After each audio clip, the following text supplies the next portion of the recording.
जिस जिस्म को लोग दफन कर देते हैं अल्लाह उसे गवाह बना देता है। सूरह अल बकरा के इस वाक़ये में बनी इसराइल के एक अमीर आदमी का जिक्र आता है।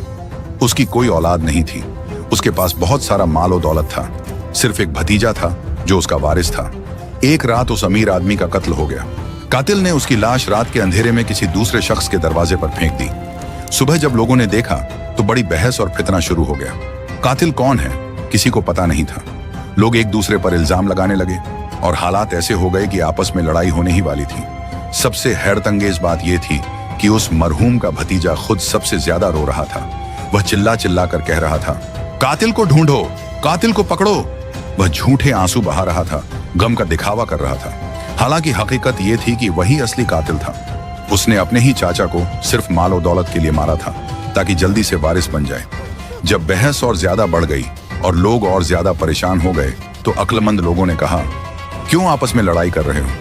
जब अल्लाह के रसूल हजरत मूसा अलैहिस्सलाम तुम्हारे बीच मौजूद हैं तो चलो उनके पास चलते हैं। वही भतीजा जो असल में कातिल था वह भी हजरत मूसा अलैहिस्सलाम के पास पहुंचा और सबसे ज्यादा जोर से कहा, मदद कीजिए हमारे कातिल को ढूंढने में। हजरत मूसा अलैहिस्सलाम ने अल्लाह से दुआ की। अल्लाह ने हुक्म दिया, अपनी कौम से कहो एक गाय ज़बह करो।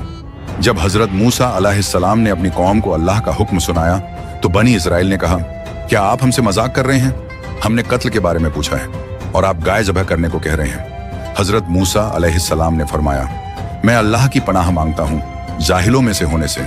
इब्न अब्बास, उबैदा और दूसरे उलमा ने कहा, अगर उस वक्त बनी इसराइल कोई भी गाय ज़बह कर देते तो अल्लाह का हुक्म पूरा हो जाता, कोई भी गाय काम आ जाती, लेकिन उन्होंने खुद मुश्किल बना ली।